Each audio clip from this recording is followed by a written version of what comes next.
ભુજના મહિલા કલ્યાણ કેન્દ્રના વર્ષ 26થી 27, 28થી 29ના વર્ષ માટે સંસ્થાના પ્રમુખ તરીકે કમળાબેન વ્યાસ, ઉપપ્રમુખ તરીકે કુંજલતાબેન ઠક્કર, મંત્રી તરીકે દીપાલીબેન, સહમંત્રી તરીકે જ્યોતિ ભટ્ટ, ખજાનચી તરીકે જયશ્રીબેન ત્રિપાઠીની વિધિવત રીતે વરણી કરવામાં આવી હતી। જ્યારે સંસ્થામાં ટ્રસ્ટીઓની ખાલી જગ્યા રહેતા હવે નવા ટ્રસ્ટીઓની વરણી કરવામાં આવી છે, જેમાં હવે ટ્રસ્ટી તરીકે ભાનુબેન પટેલ, પ્રભાબેન પટેલ, બિંદુબેન જોશી, કમળાબેન વ્યાસ અને ઈલાબેન મહેતા એમ 5 ટ્રસ્ટીની વરણી કરવામાં આવી છે।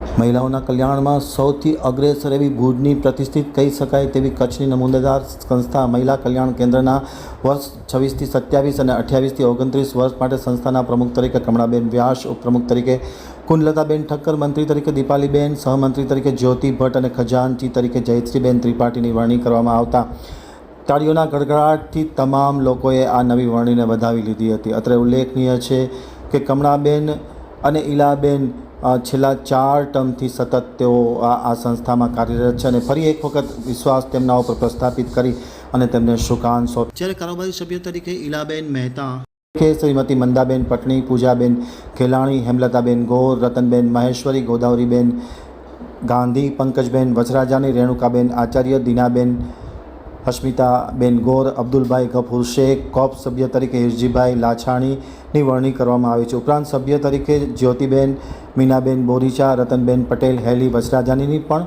વરણી કરીને તેઓ પણ આ વરણી દરમિયાન ઉપસ્થિત રહ્યા હતા। સંસ્થાના ટ્રસ્ટીની 2 જગ્યા ખાલી હતી, તે જગ્યાઓ પણ આજે વિધિવત રીતે ભરવાની જાહેરાત કરવામાં આવી હતી।